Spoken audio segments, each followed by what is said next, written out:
Assalamualaikum warahmatullahi wabarakatuh. Selamat malam teman-teman. Jadi sebelumnya mohon maaf kalau misalnya uh, agak tidak maksimal malam ini karena saya lagi kurang fit. Tapi kalau misalnya ada yang mau ditanyakan, bisa ditanyakan di di akhir, oke? Okay?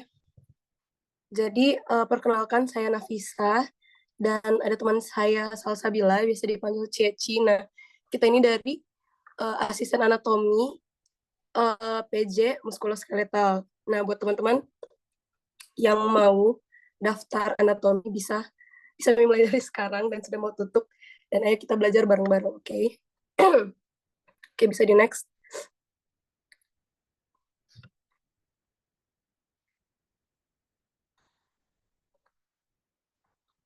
Nah, jadi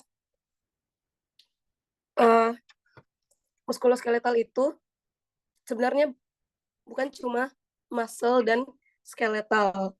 Jadi dia bukan cuma tulang sama otot, tapi ada juga uh, artrologi atau persendian sama topografi. Itu nervus-nervus sama plexus toh kalian sudah pelajari di biomedik. Nah, nah jadi pertama saya bagianku dulu ada di osteologi sama miologi. Osteologi sama artrologi. Nah, nanti Ceci yang lanjut jelaskan selebihnya. Oke, bisa di next. Jadi skeleton itu kita bisa bagi dua menjadi skeleton aksial dan apendikular. Nah, skeleton aksial itu uh, rangka rangka badannya kalian yang misalnya bisa kita bagi lurus dari atas sampai bawah. Contohnya, contohnya ada kranium, ada vertebra, ada toraks sama pelvis. Kemudian skeleton apendikular itu terdiri dari ekstremitas superior dan inferior. Oke, yang pertama kita masuk dulu ke skeleton aksial. Pertama ada kranium. Nah, kranium itu kita bagi dua. Ada neurokranium sama viscerokranium. Neurokranium itu ya bisa didengar dari namanya, ada neuro dan kranium. Jadi dia itu melindungi sistem-sistem saraf pusat seperti otak. Nah, terdiri dari os frontal, os parietal, temporal, atau frontal di depan, parietal di samping, di samping atas, maksudnya di lateral superior, kemudian ada temporal di lateral, kemudian occipital di belakang, ada os sphenoid, kalau misalnya kalian lihat di gambar situ ada os sphenoid, sama os ethmoid. Nah, itu agak susah dilihat kalau misalnya kalian belah menjadi potongan koronal, potongan sagital, itu kalian bisa lihat osnya. Kemudian ada viscerocranium, itu membentuk struktur wajahnya kalian. Ada os maxilla atau rahang atas, ada os mandibula, rahang bawah, ada os zygomaticum, itu yang membentuk tulang pipinya, sama os nasal. Os nasal itu tulang hidung, dan lain-lain. Ya, ini yang mayor saja nah, biar cepat. Kalau misalnya kalian mau lengkapnya bisa lihat di atlas masing-masing, karena memang itu atlas kalau misalnya mau jadi asbes anatomi itu harus dihafal. Lanjut ke sutura. Sutura itu garis-garis yang ada di bagian atas dari kraniumnya kita.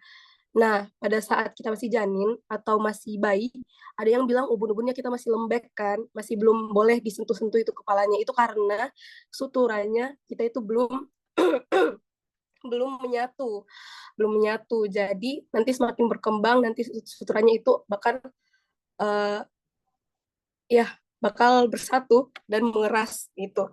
Jadi di bagian depan itu ada namanya sutura sagittalis. Sorry, di bagian tengah ada sutura sagittalis, itu yang membagi dua uh, lateral dextra dan sinistra dari kranium. Kemudian ada sutura koronalis di depan, dan pertemuan sutura koronalis sama sagittalis itu kita sebut brekma. Nah, dia ada anastomose namanya brekma. Kemudian ada sutura juga di belakang namanya sutura apa namanya? Sutura ya, Anda bisa jawab Kak. Lambdoidea. Ya betul. Saya tes Cina. Sebetulnya tidak mendengarkan. Nah, jadi ada sutura lambdoidea di belakang. Nah, sutura lambdoidea akan beranastomose atau misalnya dia akan ketemu sama sutura sagittalis membentuk lambda. Lambda. Kalian misalnya ingat di mana ya, di fisika itu ada lambang lambda. Nah, begitu bentuknya persis. Kemudian ada spot paling tinggi di kranium namanya vertex. Jadi kalau misalnya kalian mencoba memegang poin paling tinggi dari tulang kepala kalian, itu namanya vertex. Nah, sebenarnya ada juga di bagian temporal. Temporal ada sutura juga namanya sutura squamosa. Cuma di sini nggak ada gambarnya ya. Oke, lanjut ke vertebra.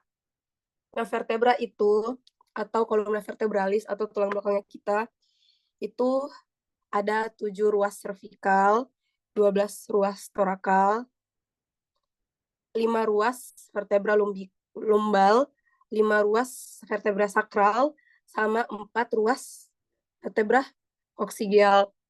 Nah, vertebra itu bentuknya nggak lurus. Dia secara fisiologis itu melengkung. Jadi kalau misalnya kalian mencoba meluruskan belakangnya dan agak sakit, nah itu memang karena sejatinya vertebra itu melengkung. Nah, melengkungnya itu ada yang ke depan, ada yang ke belakang. Jadi kelengkungan ke depan itu kita sebut sebagai lordosis. Nah, ingat saja kata lord, lord itu biasanya di depan. Yaitu biar ingat saja, dia lengkungan ke ventral. Ventral itu artinya depan. Oh, selain hafal struktur, kalian juga harus hafal istilah, karena istilah ini sangat penting, kayak ventral, dorsal, superior, inferior, kayak gitu-gitu ya. Terus ada juga lengkungan ke belakang, namanya kifosis. Nah, biasanya orang-orang yang terlalu bungkuk, terlalu melengkung ke dorsal, itu ya kita sebut bungkuk, karena dia melengkung ke belakang. Padahal normalnya tidak terlalu bungkuk. Ya, bisa dilihat di gambar. Jadi, vertebra torakal, vertebra cervical itu dia lordosis, terus torakal dia kifosis, lumbal dia lordosis lagi, terus sakral dan koksigeal dia kifosis. Oke, lanjut. Nah, morfologi umumnya untuk vertebra, itu vertebra ada korpus, ada foramen, sama ada processus spinosus. Nah, itu umumnya saja, tapi ada beberapa vertebra yang khas. Nah, ada corpus vertebra, foramen vertebra, sama processus spinosus, sama ada 2 processus di lateral juga. Nah, kalau misalnya vertebra 1 bertemu dengan vertebra yang di atas dan di bawahnya, dan seterusnya, foramen vertebra akan membentuk sebuah kanal yang kita sebut kanalis vertebralis, di mana nanti akan lewat medula spinalis. Nah, ada beberapa vertebra yang khas, misalnya vertebra cervical 1, 2, dan 7. Ada juga yang menyatu, seperti vertebra sacralis sama coccygialis. Oke, lanjut. Nah, kita masuk ke di next, Cici.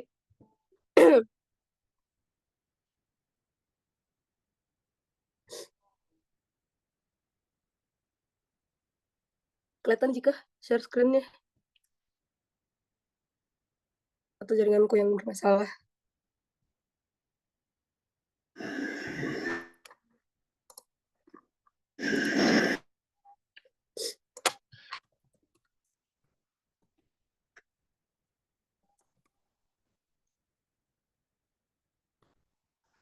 Aduh,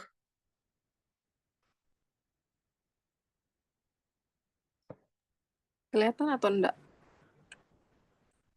Udah kelihatan, Afi? Oh, berarti saya baru kelihatan. Sorry, Cici.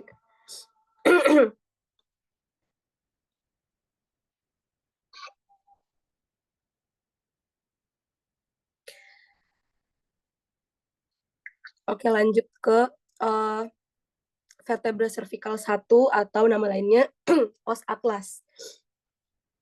Nah, os atlas itu khas bentuknya. Khas sekali karena dia berada di apa sih namanya? Urutan vertebra paling atas, jadi dia langsung berhubungan sama os occipital di kranium. Nah, khasnya itu satu, foramen vertebranya itu luas sekali. Dua, dia tidak ada korpus vertebranya, jadi betul-betul bulat kayak gitu. Kalian lihat khasnya. Kemudian ada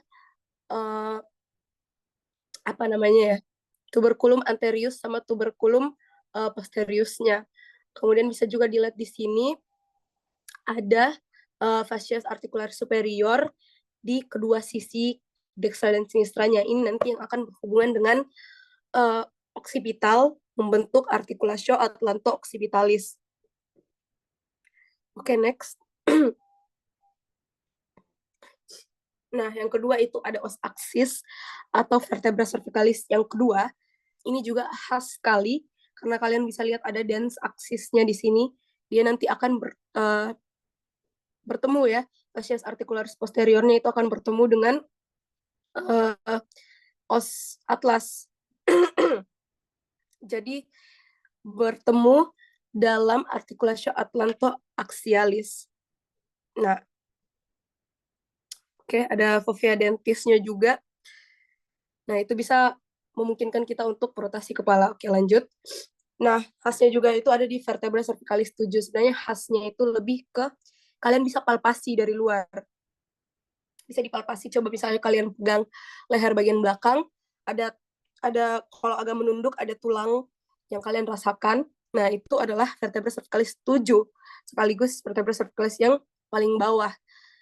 Nah, itu dia nama lainnya vertebra prominens karena prosesus spinosusnya panjang. Oke, lanjut. Lanjut ke vertebra torakal. Vertebra torakal khasnya itu ya bisa dibaca pada proses trophosphorus dan corpus vertebra ada fascias articularis capitis superior dan inferior.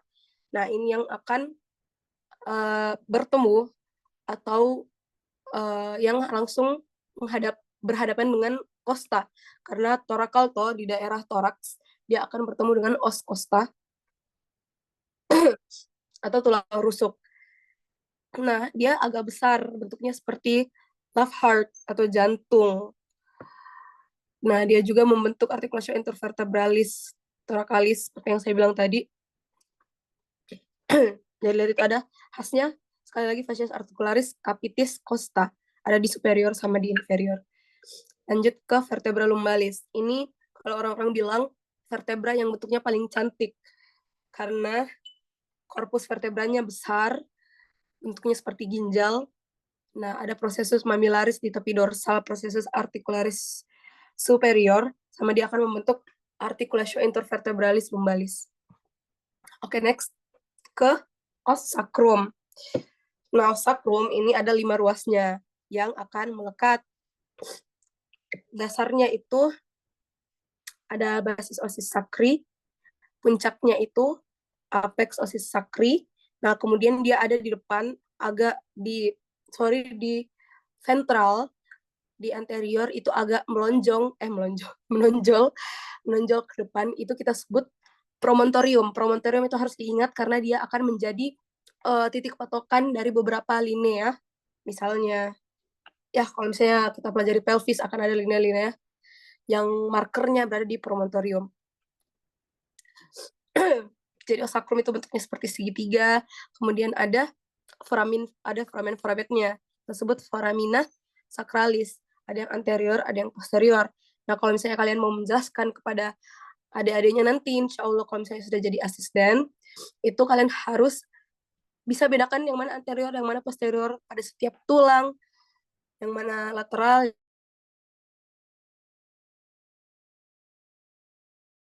Oke, ini dua-duanya tampakan anterior dari sacrum. Nanti dia akan membentuk articulatio lumbosacralis.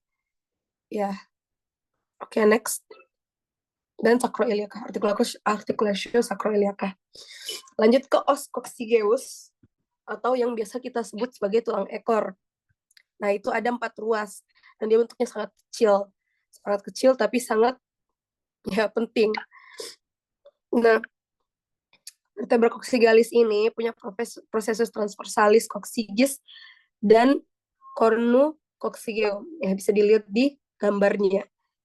Oke, dia nanti akan membentuk artikulatio sacrococcygealis, berarti antara sacrum sama coccygeus. Oke, lanjut ke osternum.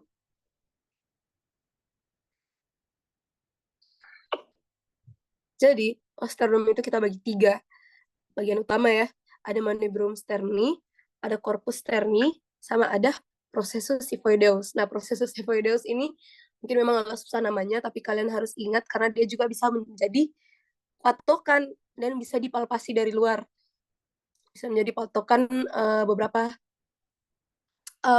prosedur medis. Misalnya kalau misalnya kalau mau pasang NGT, nasogastric tube. Nah, itu harus palpasi processus xiphoideus. Oke. Nah, di antara manubrium sterni dan corpus sterni itu ada angulus sterni atau symphysis manubrio sternalis. Di antara corpus sterni sama processus xiphoideus ada symphysis xiphosternalis. Nah, di cranium manubrium sterni ada lekukan. Lekukan itu juga bisa dipalpasi, itu namanya incisura jugularis. Nah, di superolateralnya ada incisura clavicularis. Nanti dia akan membentuk sendi juga artikulasio dengan clavikula tuh namanya sternoclavicularis. Nah, nanti di lateral dari manubrium sterni itu ada incisura costalis 1, kemudian di incisura itu kayak lakukan masuk ke dalam ya. Kemudian kalau di lateral korpusnya itu ada juga incisura costalis dari 2 sampai 7. Nanti di situ toh yang akan berhubungan dengan bagian kartilago dari os costa. Nah, costa spuria dan costa fluctuantes itu tidak berhubungan langsung dengan sternum. Jadi, costa yang berhubungan langsung dengan sternum namanya adalah costa vera. Dan jumlahnya ada 7. Oke. Sesuai dengan jumlah incisuranya. Lanjut. Nah, jadi ada os costa atau tulang rusuk. Nah, ada 12 pasang, dextra dan sinistra. Ya, ini toh cara ingatnya ada 12 vertebra torakal, ada 12 costa juga. Tapi tapi 12 ini kita bagi-bagi lagi. Ada costa vera atau costa tulang rusuk sejati, itu ada 7 sesuai dengan jumlah incisura di sternum tadi yang sudah saya jelaskan. Kemudian ada costa spuria atau tulang rusuk palsu. Sebenarnya bukan tulang rusuk palsu sih. Dia palsu karena melekat pada costa-costa di atasnya. Kemudian ada costa fluctuantes, itu ya dia melayang, tidak melekat pada struktur apapun. Nah, bisa dilihat struktur-strukturnya. Costa ada kaputnya, kaput itu artinya kepala, kolum artinya leher, sama ada korpusnya, ada angulusnya. Angulus costa itu dia angulus kan angle, berarti dia melekuk. Nah, nanti ada beberapa artikulasio di situ, artikulasio tersendi. Nah, ada artikulasio costovertebra, berarti costa dan vertebra. Nah, ada juga artikulasio transversarium. Itu bentuk oleh tuberculum costa dan fascias articularis capitis transversalis. Oke, bisa di next. Kita masuk ke skeleton apendikular atau skeleton pembentuk alat gerak. Ada ekstremitas superior dan ekstremitas inferior. Jadi pertama ekstremitas superior ada kita sebut cingulum. Cingulum membri superioris. Itu tuh dia di bagian atas yang terdiri dari os scapula dan os clavicula. Nah, dia tuh yang kayak kalau cingulum itu kita lihat dari tampakan superior, kita lihat dia dextra dan sinistra itu akan membentuk seperti lingkaran, kayak cincin, makanya namanya cingulum. Oke, lanjut ke pars libera. Pars libera itu yang pars bagian yang dapat bergerak bebas. Tuh, itu ada terdiri dari os humerus, dia di regiobrachium atau lengan atas, kemudian ada os radius dan os ulna di bagian antebrachium atau lengan bawah, kemudian ada os sacarpalia yang ya di pergelangan tangan tuh, subcarpalia, metacarpal, sama phalanx. Sama sudah sih, phalanx atau os sagittarium. Lanjut ke os scapula. Nah, scapula ini sangat khas bentuknya. Kalian harus tahu tampakan anterior, posterior, dan lateral. Nah, gampang sekali jadi bedakan kalau posterior itu ada apa? Ada spina scapula atau. Nah, di anterior itu dia lebih mulus. Can di next.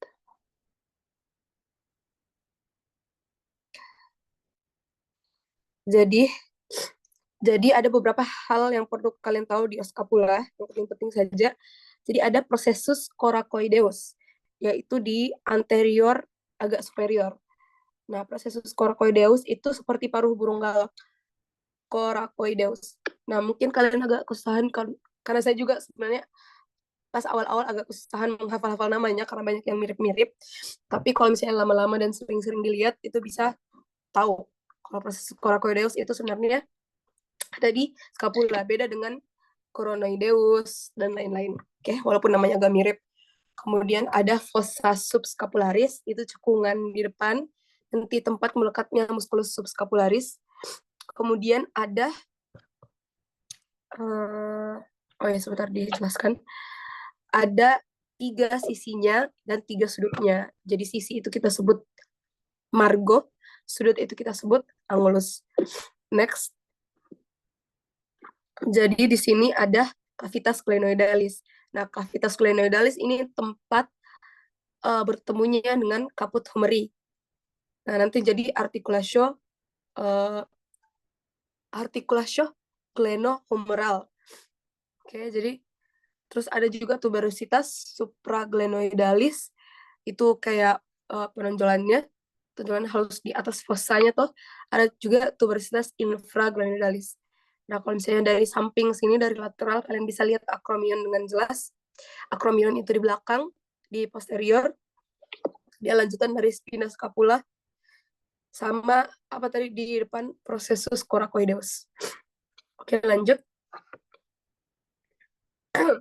Scapula. Ini tadi yang khasnya saya sempat sebut tadi itu ada spina scapula. Spina scapula itu dia membagi 2 regio. Scapula ada bagian superior dan inferior kan. Jadi di superior ada fossa supraspinata atau di atas spina, dan ada fossa infraspinata atau di bawah spina. Oke, nanti juga melekat musculus di situ. Kalau di supraspinata akan melekat musculus supraspinatus, kalau di fossa infraspinata melekat musculus infraspinatus. Nah, nanti itu ada acromion lanjutan dari spina scapula. Oke, lanjut. Nah, ini ada os clavicula. Os clavicula ini agak gimana? Dia bentuknya kayak S. Clavicula atau tulang selangka. Itu bisa dipalpasi juga. Nah, dia ada ekstremitas lateral sama ekstremitas medial.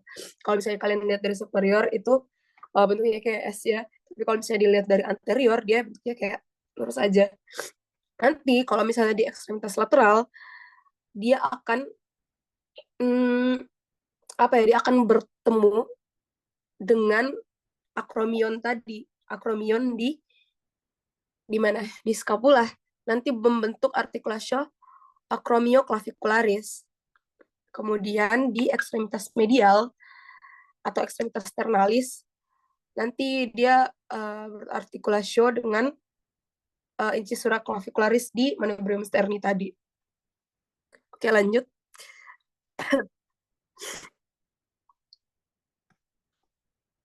Nah, ini ada os humerus. Sebenarnya kalau os humerus ini kalian bisa tinggal hafal-hafal strukturnya, dan targetnya itu kalian harus bisa bedakan yang mana anterior, yang mana posterior. Jadi saya sebutkan saja khasnya. Jadi di tampakan anterior atau aspektus anterior itu sebenarnya kalau os humerus itu sangat khas di anterior sama posteriornya. Jadi ada caput humeri, caput humeri ini kepalanya yang akan berhubungan dengan fossa glenoidalis di scapula. Di scapula tadi.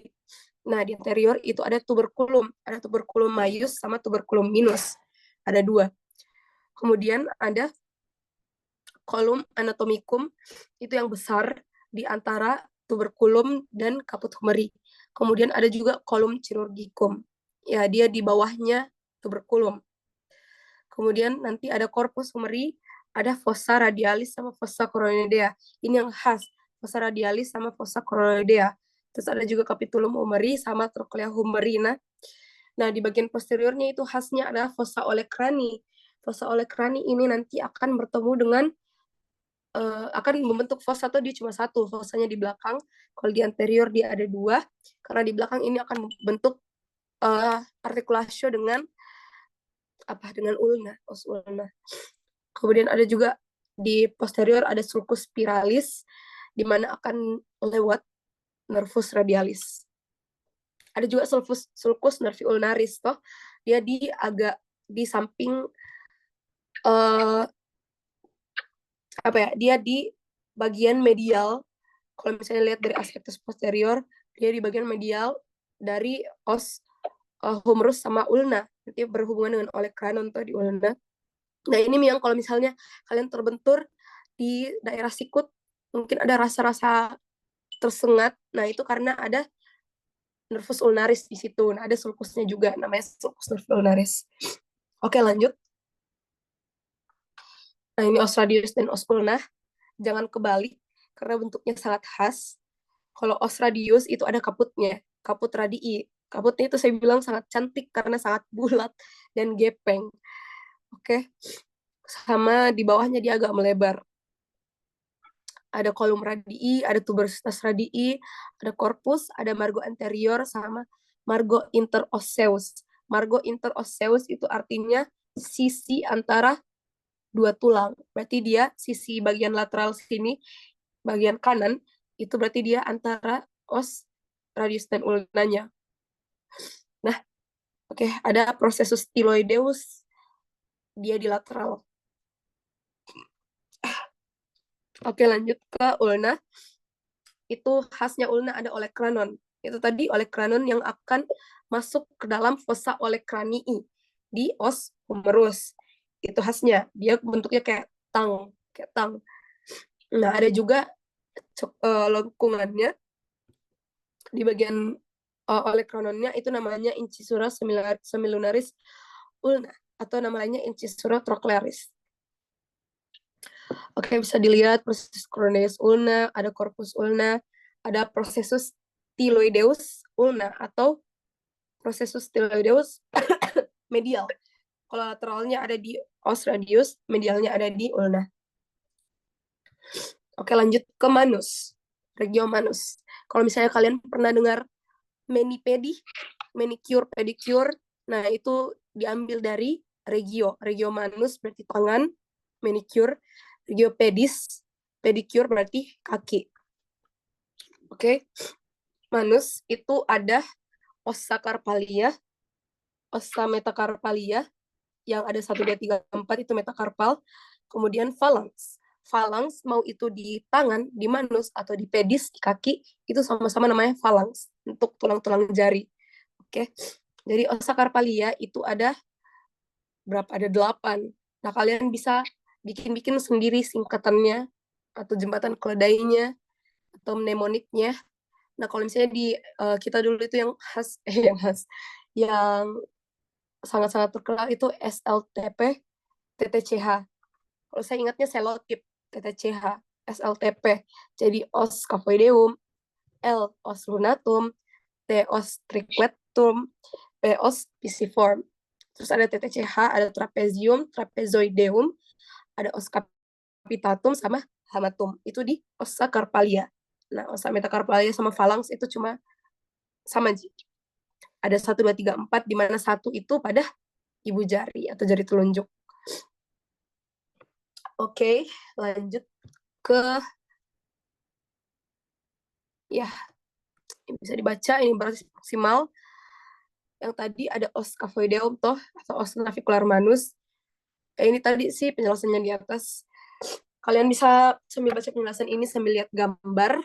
Kemudian ada os lunatum, ada os triquetrum, di antara os scaphoideum sama os pisiform, sama ada os pisiform. di bagian proksimal. Kemudian ada juga bagian distal toh, sudah yang tadi ada trapezium, trapezoideum, capitatum sama hamatum. Kita lanjut. Kita lanjut saja. Oke, jadi yang khasnya juga kalian harus tahu itu nama lainnya. Jadi ini nama lainnya sangat berfungsi kalau misalnya kalian mau hafal muskulus atau hafal otot. Jadi falanks 1 atau jempol itu nama lainnya pollex. Jadi kalau misalnya kalian dengar ada misalnya muskulus apa flexor digitorum atau flexor pollicis hallucis kayak gitu-gitu kan, ada pollex, ada index, indicis sama digiti minimi. Nah itu khas. Kalau pollex itu artinya jari jempol, index atau indicis ya itu artinya jari telunjuk, dan digiti minimi itu clinking. Oke. Oke, lanjut. Nah, kita masuk ke ekstremitas inferior sekarang. Sama seperti ekstremitas inferior juga ada cingulumnya. Cingulum membri inferioris. Itu terdiri dari os coxae atau tulang pinggang. Nah, os coxae itu terbentuk dari os ilium, ischium, sama pubis. Ini nggak boleh kebalik-balik, nggak boleh lupa, karena penting ya, semuanya penting sih. Jadi ilium itu dia paling besar, dia di superior dan bentuknya ini masing-masing ada pasangannya ya, jadi ada dextra dan sinistra. Nanti akan disatukan di tengah sama SOP, symphysis osseum pubis. Nah, os ilium ini dia di superior, di lateral juga sih, tapi dia bentuknya besar kayak telinga. Nah, itu os ilium. Kemudian dia akan membentuk articulatio sama os sacrum tadi toh. Os sacrum tadi. Nah, nanti namanya articulatio sacroiliaca. Kemudian ada os ischium. Ischium itu dia di posterior inferior. Nah, ada tonjolan di bawah. Dijelaskan jika. Oh ya, sebentar saya jelaskan. Lanjut dulu, ada os pubis. Itu kalian juga bisa palpasi di daerah antero inferior. Nah, selanjutnya ada pars libera membri superioris. Itu berarti bagian yang bisa bergerak bebas. Toh ada os femur atau paha atas, sorry. Jadi os femur ini tulang paling besar dan paling kuat di badannya kita. Jadi bayangkan dia bisa menopang seluruh body weight. Ya, seluruh body weight-nya manusia. Padahal dia cuma satu tulang besar seperti ini. Jadi os femur, os tibia, dan os fibula. Os tibia dan fibula ini kita bisa gabung menjadi satu regio, kita sebut regio cruris. Sama ada regio pedis yang saya bilang tadi. Jadi terdiri dari os tarsalia, metatarsalia, sama phalanx. Oke, lanjut.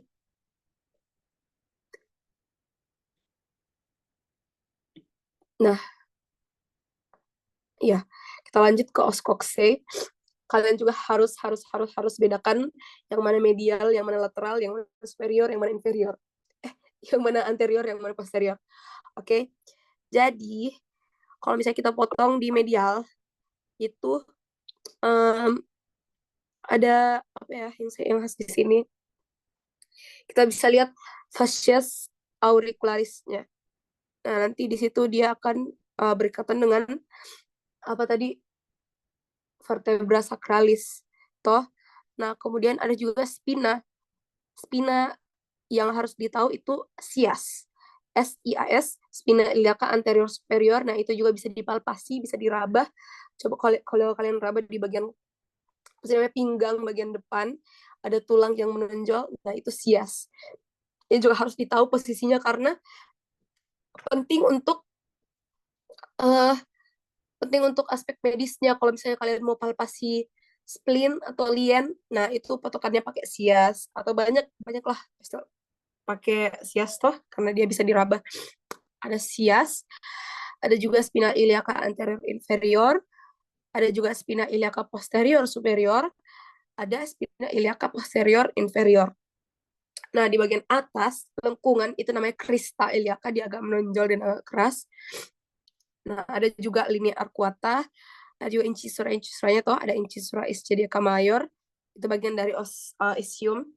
Ada spina ischiadica, incisura ischiadica minor, sama tuber ischiadica. Nah, tuber ischiadica ini orang-orang bilang tempat kalian duduk. Tempat kalian duduk itu di tuber ischiadicum. Jadi kalau misalnya kalian pernah dengar ada orang bilang, ih pantatnya sangat tajam karena menusuk-nusuk, nah berarti itu yang dirasa adalah tuber ischiadicumnya. Oke, kemudian lanjut ke foramen obturatorium dan ada tuberculum pubicum. Lanjut di aspek lateral.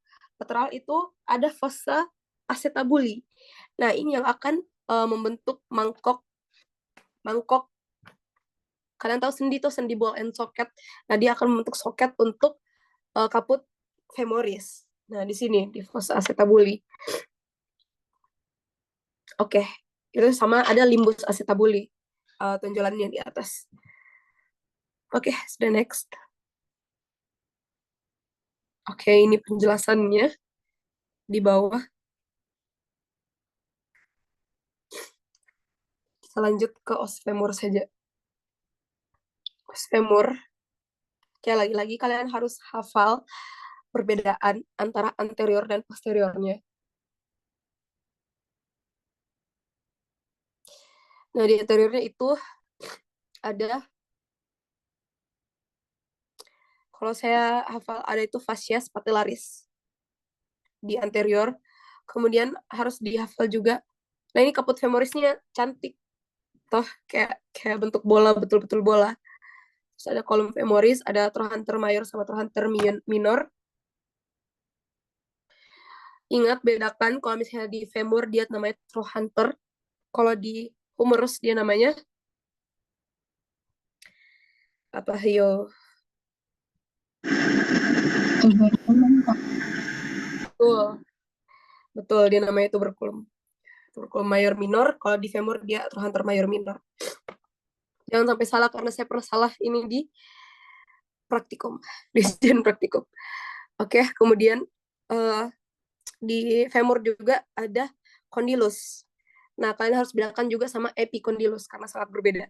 Walaupun ya posisinya juga beda. Jadi ada condylus lateral sama condylus medial. Kalau epicondylus, epi artinya di atas. Berarti di atas condylus, epicondylus lateral sama medial. Nah, di posterior ini ada linea aspera.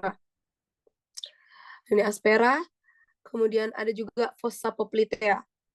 Kalian tahu G poplitea atau kayak fossa itu cekungan, ya di belakangnya artikulasi genunya kalian ada fossa. Itulah fossa poplitea.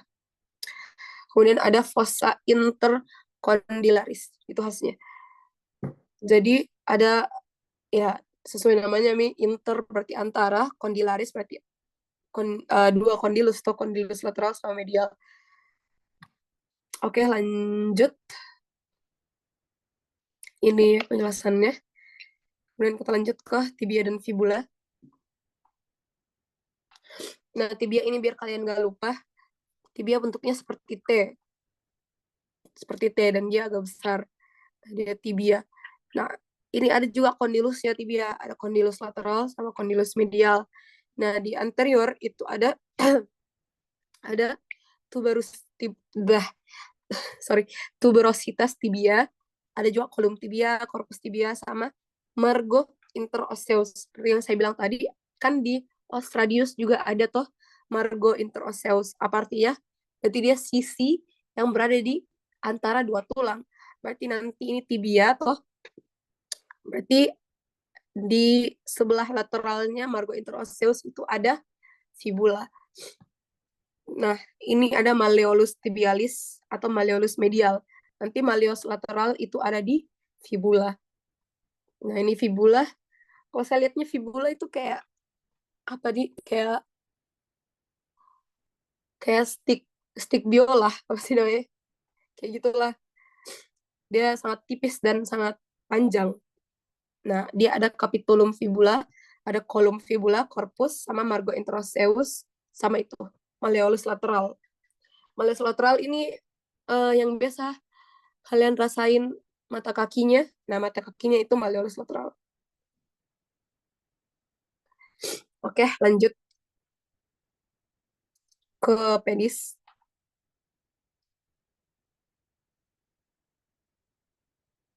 Nah, pedis ini kurang lebih mirip sama manus.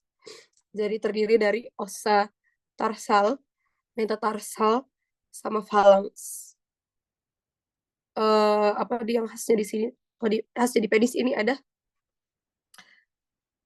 uh, di atas yang bentuknya yang paling superior itu T, itu ada ostalus. Ostalus nanti ini berhubungan sama uh, cruris tuh, sama os tibia dan fibula. Kemudian di belakang ada heel atau tumitnya kita itu namanya os calcaneus.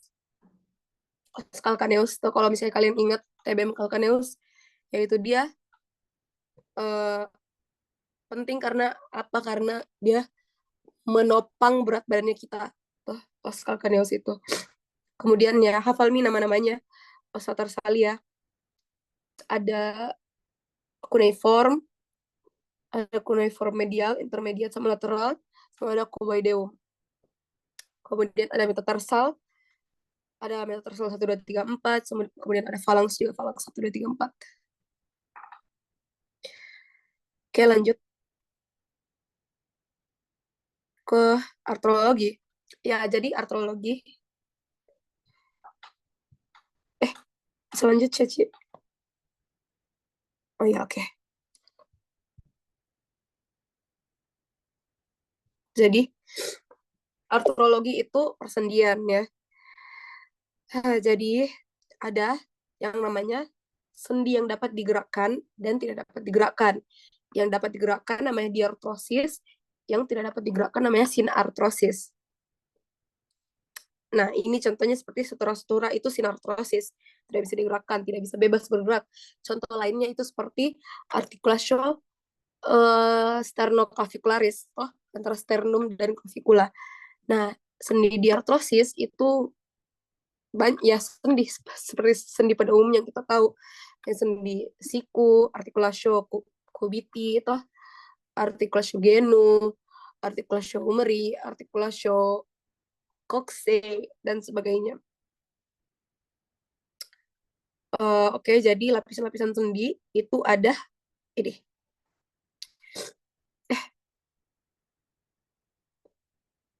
Nggak tershare screen kah? Ini Cici. Oh ya sudah. Sorry guys. Jadi di dalam itu ada, di dalam sendi itu ada cairan sinovial. Nah, cairan sinovial ini fungsinya banyak untuk metabolisme dan lain-lain. Nah, ada juga kartilago. Kartilago di antara dua tulang toh, dia mencegah tulang-tulangnya bergesekan.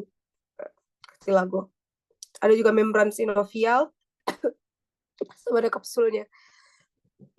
Lanjut ke types of joints, itu ada pivot joint. Pivot joint itu di kepala, maksudnya di articulatio atlanto occipital. Dia bisa bergerak kiri dan kanan. Kalau misalnya ada istilah di basket pivot, nah itu seperti itu dia. Kemudian ada hinge joint. Ya ini kayak materi SMA sih, kalian hafal-hafal saja. Ada saddle joint, ada condyloid joint. Ya, contohnya ada plain joint. Plain joint itu contohnya seperti di regiopedis, kaki. Tuh, ya yang memungkinkan gerakan dorsofleksi sama plantar fleksi. Ada ball and socket, seperti contohnya di articulatio humeri sama articulatio coccyx. Ada condyloid joint. Ya, contohnya juga di wrist, hinge joint yang cuma bisa satu arah. Nah, itu contohnya kayak di articulatio cubiti. Saddle joint itu contohnya di jempol ya. Jempol itu saddle joint. Oke, lanjut.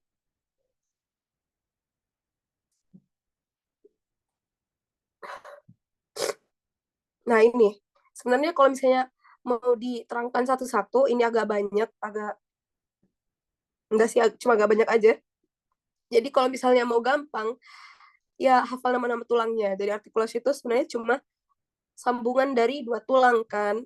Jadi biasanya dia sudah kelihatan nih. Kayak misalnya artikulasi sternoclavicularis, acromioclavicularis. Nah itu. Kalian lihat-lihat saja di mana tempat dua tulang bertemu, itu sudah membentuk artikulasio. Nah, cuma bedanya ya ada artikulasi yang sinartrosis dan ada yang diartrosis. Ada juga beberapa artikulasi yang khas namanya, sama seperti artikulasi humeri, sama artikulasi cubiti, sama artikulasi coxae. Toh, jangan lupa ada juga artikulasi di intervertebralis. Oke, sudah. Next.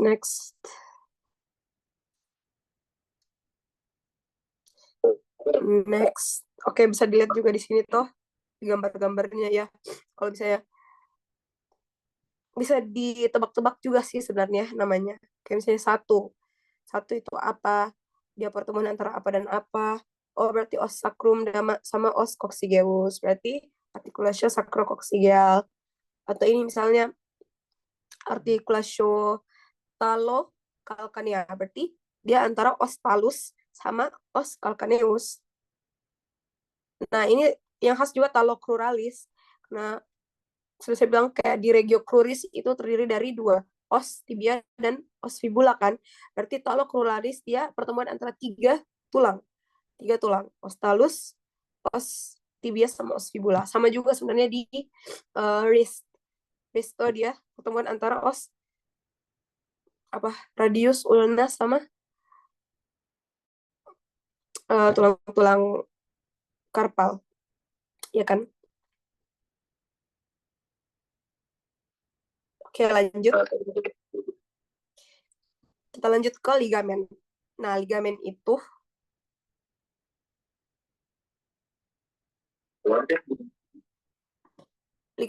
artinya ligamen itu berasal dari kata ligar, artinya mengikat.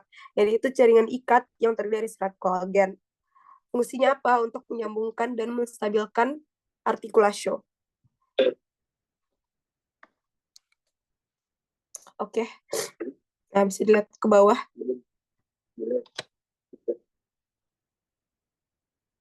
Ada lagi, turun lagi. Ya, ya ligamen juga itu dia sesuai namanya biasanya. Kayak ligamentum coracoacromial, berarti dia menghubungkan antara coracoideus sama acromion. Ada juga ligamentum coracohumeral, ligamentum glenohumeral superior, medial, dan inferior. Kemudian lanjut, ada capsula articularis. Di bawah ada ligamentum collateral radialis. Collateral itu artinya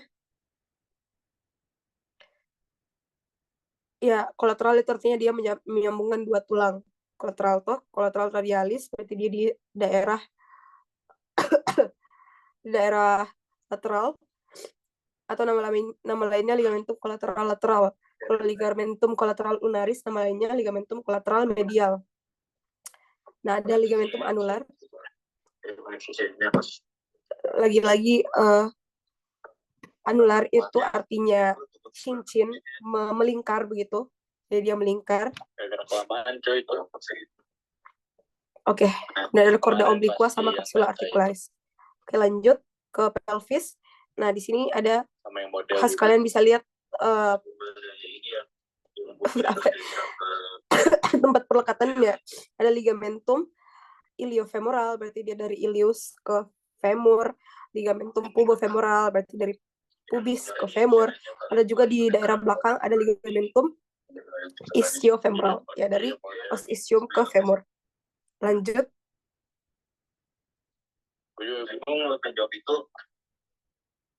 Nah, di anterior ini, di antara os femur sama tibia itu ada meniskus. Meniskus itu cartilago. Nah, ada meniskus medial sama lateral. Nah, ada juga banyak ligamentum di articulation genu ini. Ada ligamentum kolateral tibial, ada ligamentum kolateral fibula, ada ligamentum meniskofemoral, ada cruciatum anterior sama cruciatum posterior. Nah, kalau misalnya di gambar lain itu kalian harus tahu ada ligamentum. Oh enggak, sorry. Nah, ini yang penting kan ada ACL sama PCL toh, ligamentum cruciatum anterior, ACL anterior cruciatum ligament sama posterior cruciatum ligament. Nah, ini itu yang banyak terjadi cedera biasanya pada orang-orang yang main basket atau orang-orang yang main futsal. Biasa kalau jatuh itu bisa tear, bisa robek anterior. Biasa paling sering itu ACL lah.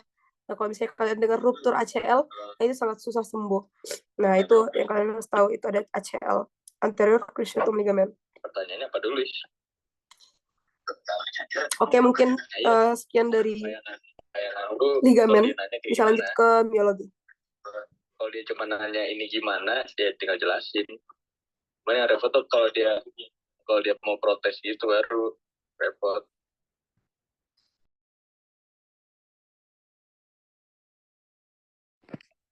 Oke, saya izin melanjutkan. Jadi sekarang kita masuk ke miologi untuk otot-otot.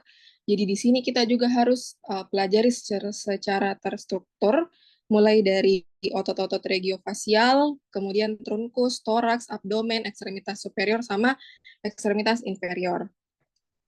Nah, pertama untuk otot-otot regiofasialis. Nah, untuk otot-otot regiofasialis ini ya berarti dia untuk membentuk mimik wajah. Kalau kita pelajari otot, kita kelompokkan Ki. Kalau di regiofasialis itu ada kelompok orbita. Orbita kan dia kelompok mata, kemudian untuk kelompok oris berarti di sekitar mulut, sama kelompok nasal di sekitar hidung. Nah, untuk kelompok orbita di sini, itu yang pertama adalah musculus orbicularis oculi. Ada dua.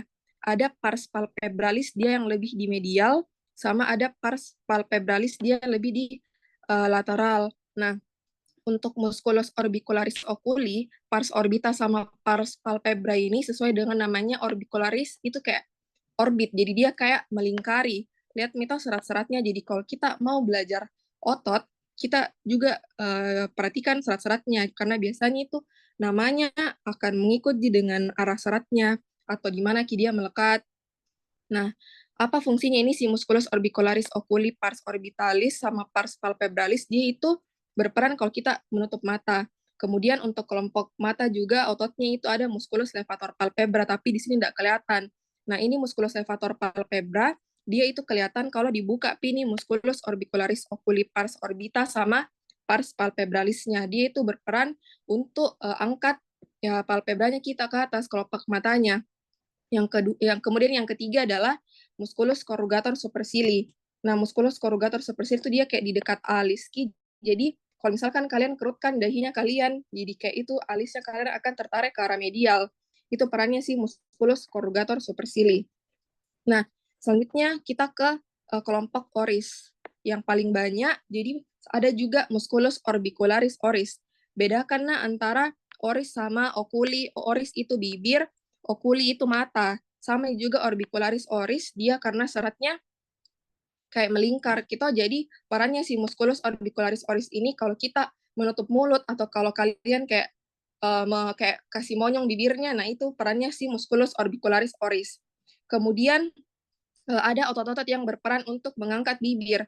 Di sini ada musculus levator labii superior alagnasi, kemudian ada musculus levator labii superioris, sama musculus levator angulioris. Nah, kalian lihat nih juga kalau anguli kan dia kayak di dekat sudut, berarti dia lebih lateral. Sedangkan kalau levator labii superior alagnasi itu karena dia di dekat nasalis pars alaris, kayak di dekat cekungan hidungnya kalian. Nah, si musculus levator labii superior alagnasi ini ya dia berperan untuk angkat bibirnya kalian ke sisi alar dari os nasal. Kemudian ada musculus levator labii superioris, itu dia berperan untuk angkat bibirnya kalian itu ke atas. Lalu ada levator angulioris, anguli kan sudut, berarti levator angulioris itu dia berperan untuk angkat sudut bibirnya kalian ke atas lateral. Lalu ada musculus zygomaticus major minor. Nah, yang ini yang mayor, yang ini yang minor. Kalau musculus zygomaticus minor juga sama, dia untuk angkat di bibir atas yang kalian ke atas. Kalau musculus zygomaticus major itu dia mirip sama levator angulioris, dia berperan untuk angkat si sudut bibirnya kalian ke atas lateral. Nah, kemudian ada musculus risorius. Musculus risorius ini dia kayak kecil, tapi dia itu berperan untuk kasih lebar mulutnya kalian. Jadi dia kayak tarik kini sudut bibirnya kalian ke lateral. Biasa juga kalau kalian kayak mau bentuk lesung pipi, kalian lebarkan bibirnya kalian, itu yang berperan adalah musculus risorius. Kemudian ini musculus buccinator, di mana musculus buccinator ini dia berperan kalau kalian kayak tiup balon atau kayak gembungkan pipinya. Nah, itu musculus buccinator. Kemudian ada musculus depressor angulioris sama labii inferioris. Kalau depressor angulioris dia itu dari sudut bibir, Ki.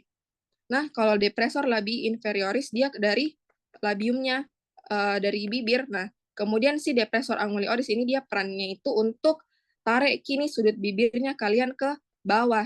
Sedangkan untuk depressor labii inferioris ini dia berperan untuk tarik bibir bawahnya kalian ke bawah lateral. Kalau musculus mentalis, itu kan mental di dagu. Nah, musculus mentalis ini, kalau kalian kayak kasih kerutkan dagunya kalian, nah itu nih si musculus mentalis yang bekerja. Selanjutnya kita ke kelompok nasal. Di sini ada musculus nasalis, pars transversus sama pars alaris, di mana musculus nasalis ini dia berperan untuk kasih besar sama kasih kecilkan lubang hidungnya kalian. Kemudian di sini ada musculus depressor septi. Kenapa depressor septi? Di sini kan di os nasal itu ada juga pembatasnya namanya septum nasi dan dia terletak di bawahnya juga. Makanya namanya depressor septi dan dia perannya ini untuk kasih bergerak hidungnya kalian ke bawah. Lalu di sini itu ada musculus procerus. Musculus procerus itu dia seratnya tegak lurus. Kalau kalian kasih kerutkan dahinya, terus kalian perhatikan di kaca kayak ada pasti kayak terbentuk garis-garis di antara alisnya kalian. Nah, itu berarti musculus procerusnya kalian lagi berkontraksi. Kemudian ada musculus occipito frontalis, caput frontalis, atau kalau kalian sebut saja musculus frontalis itu bisa Ji. Kemudian kalau occipito frontalis, caput frontalis, berarti kalau di posteriornya ada caput occipitalis. Kemudian sebenarnya ada tambahan juga untuk otot-otot mastikasi, yaitu ada musculus temporalis, sebenarnya juga ada musculus masseter di sini, dan tidak kelihatan sih musculus pterygoideus medial sama lateralnya. Itu Ji untuk regio-fasial. Nah, sekarang kita ke regio-kolum. Kolum kan artinya leher. Nah, kalau di regio-kolum kita bagi 3. Ada kelompok suprahyoid. Suprahyoid kan berarti dia di atasnya os hyoideum. Os hyoideum itu yang ini. Kemudian ada kelompok infrahyoid sama ada kelompok lateral.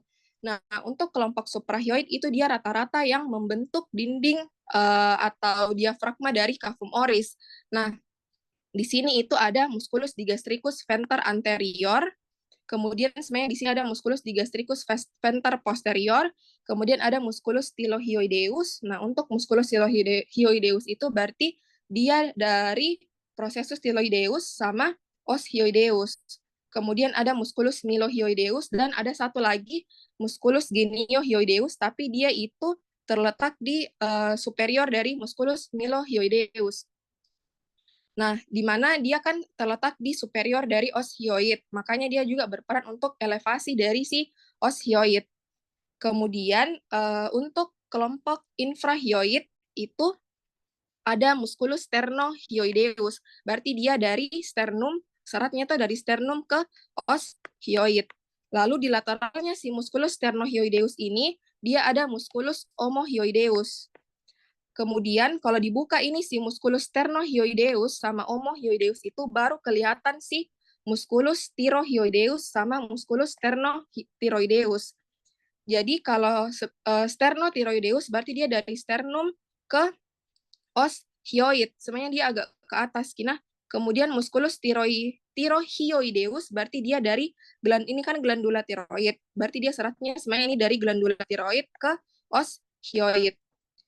Nah, kemudian karena dia di inferior dari si os hyoid, berarti dia berperannya untuk depresi dari os hyoid. Kemudian di kelompok lateral itu ada musculus sternocleidomastoideus. Dia ini namanya sesuai dengan perlekatan dari ototnya, dari sternocleidomastoideus. Sterno itu artinya dia melekat di sternum, kemudian kleido itu artinya dia melekat dari clavikula, sama mastoideus itu dia melekat di prosesus mastoid, di belakang telinganya kalian. Kalau kalian raba kayak ada penonjolan, itu namanya prosesus mastoideus. Kemudian ini untuk musculus sternocleidomastoideus itu dia berperan kalau kalian kasih kayak putar lehernya kalian ke kanan atau ke kiri. Nah, selanjutnya kita masuk ke regiotoraks. Kalau di regiotoraks ini kita bagi menjadi 3 kelompok. Ada kelompok superficial, kemudian ada kelompok intermedia, sama ada kelompok profunda. Nah, kalau dia kelompok superficial, pertama itu ada musculus pectoralis major yang paling besar. Kalau dibuka pectoralis major, baru kelihatan sih musculus pectoralis minor. Kemudian yang termasuk juga kelompok superficial itu ada musculus serratus anterior, dia kayak serat-serat. Kemudian kalau dibuka ini semua, baru kelihatan yang kelompok intermedia. Ada intercostalis externus, sama ada intercostalis internus. Intercostalis berarti dia di antara costa-costa atau externus berarti dia lapisan paling luar, internus di dalamnya externus. Terus nanti di dalamnya musculus intercostalis internus ada musculus intercostalis intima. Jadi kita sudah masuk di kelompok profundanya. Nah, jadi musculus intercostalis externus dulu tadi, baru internus, baru paling dalam intima. Kemudian ada musculus subcostalis, kemudian ada musculus transversus thoracis.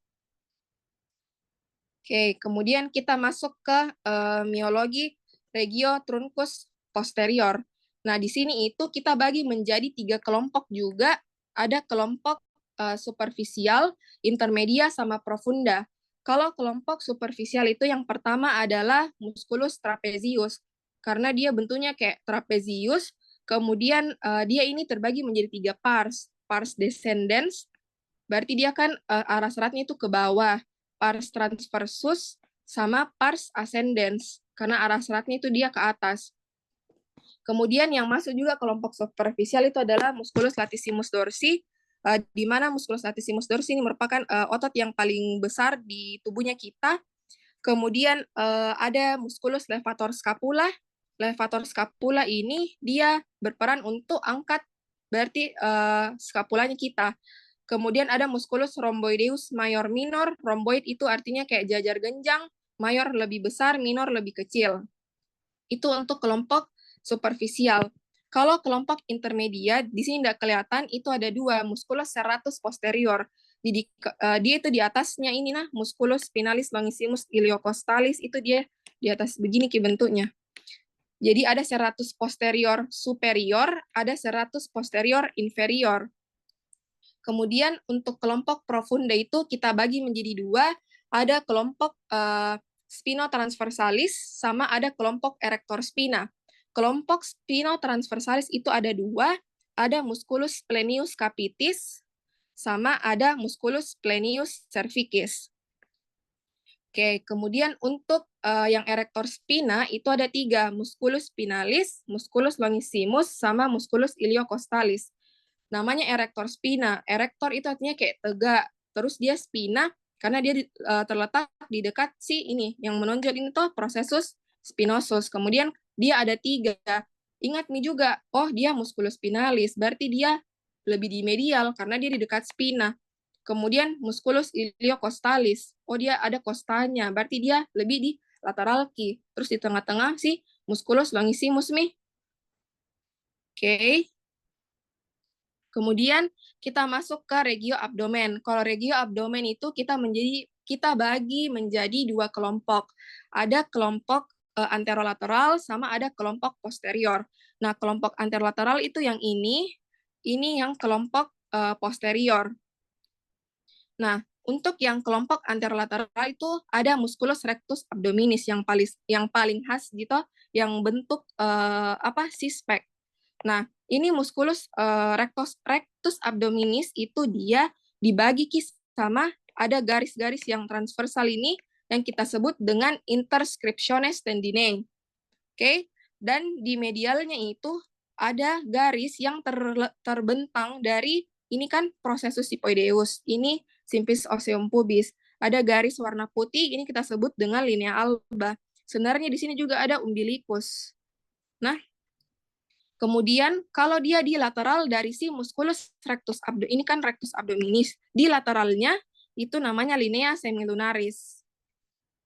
Oke, kemudian ada 3 otot, musculus obliquus externus abdominis, internus abdominis, sama transversus abdominis.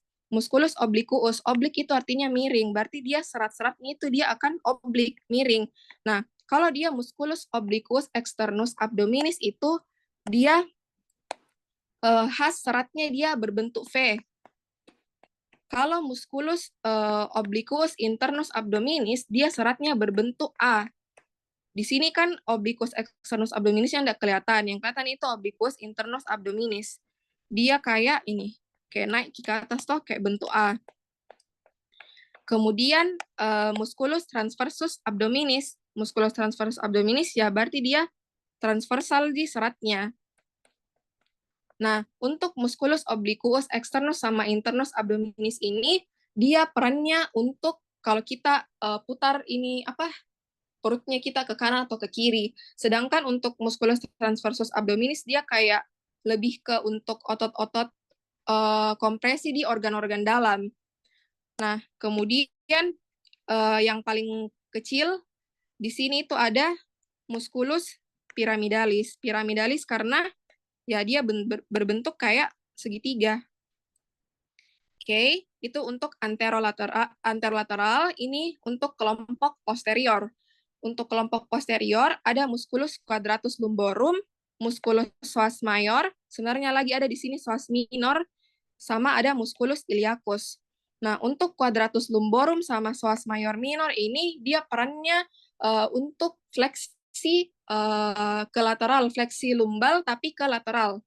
Kemudian musculus iliacus dia nanti perannya dia kan dari dia melekat di os ilium tadi toh.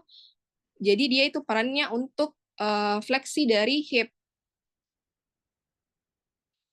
Nah, lanjut ke ekstremitas superior. Nah, ini itu yang paling memusingkan karena apalagi di regio antebrachium.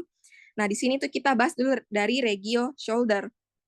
Nah, untuk otot-otot kelompok shoulder itu ada musculus, sebenarnya di sini ada musculus trapezius tadi, kemudian ada musculus latissimus dorsi, rhomboideus major minor, sama levator scapula. Terus otot-otot di posterior scapula. Ada musculus supraspinatus, infraspinatus. Sesuai di namanya toh karena dia di atasnya spina dari scapula, makanya namanya musculus supraspinatus. Terus dia di bawahnya scapula, ya berarti namanya musculus infraspinatus. Terus ada juga musculus teres minor sama teres mayor. Kemudian ada namanya otot-otot rotator cuff. Otot-otot rotator cuff ini dia perannya untuk menstabilkan si artikulasio humeri supaya si caput humeri ini dia tetap berada di cavitas glenoidalis. Apa saja yang termasuk otot-otot rotator cuff itu ada musculus supraspinatus, musculus infraspinatus, musculus teres minor sama musculus subscapularis di anterior. Oke, selanjutnya kita masuk ke regio brachium. Regio brachium itu dia berarti lengan atas. Kalau di regio brachium itu kita bagi menjadi 2 kelompok. Ada otot-otot di anterior sama ada otot-otot di posterior. Kalau di anterior itu ada musculus biceps brachii. Dia punya 2 kaput. Kemudian ada musculus coracobrachialis, kemudian ada musculus brachialis. Kalau di posterior ya ada musculus triceps brachii karena dia punya 3 kaput. Terus di sini juga ada istilahnya kaput longum sama kaput brevis. Yang ini yang kaput longum, kemudian ini yang kaput brevis. Terus ini tadi musculus teres mayor. Nah, oke, kemudian nah ini regio antebrachium yang paling banyak otot di sini. Kalau antebrachium itu kita bagi menjadi 2 kelompok. Nah, ada di anterior sama ada di posterior. Kalau di anterior itu terbagi lagi menjadi 3. Kalau di posterior dia cuma 2. Di anterior ada superficial, ada intermedia, sama ada profunda. Kalau di posterior itu superficial saja sama profunda. Nah, di sini itu yang anterior, ini yang posterior. Ingat nih juga kalau otot-otot regio antebrachium di anterior itu dia kebanyakan perannya itu otot-otot flexor. Sedangkan di posterior itu kebanyakan dia otot-otot ekstensor. Nah, nanti tuh namanya itu akan mengikuti dengan fungsinya. Oke.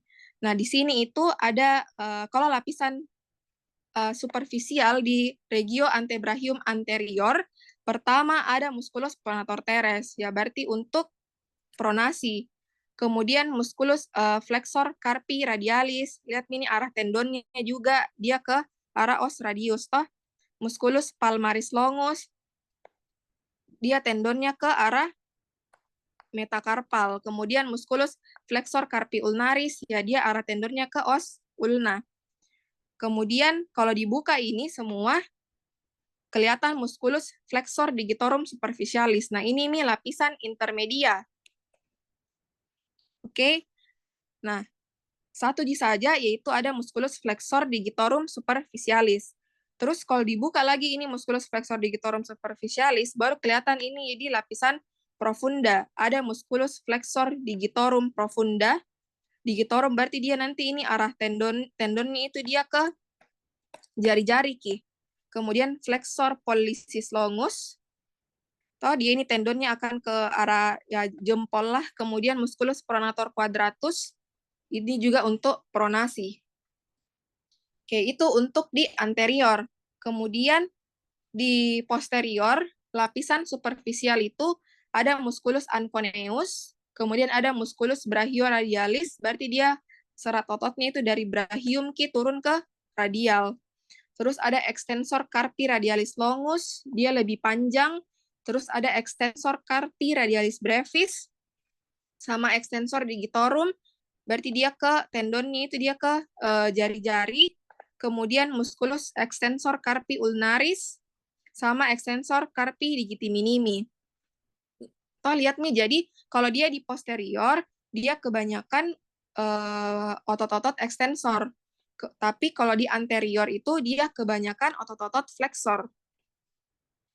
Nah, kemudian kalau dibuka ini semua tadi, kelihatan nih lapisan yang profundanya. Ada musculus supinator, ya untuk supinasi, musculus abductor pollicis longus, kemudian musculus extensor pollicis brevis, lalu ada musculus extensor pollicis longus, sama ada musculus extensor indicis.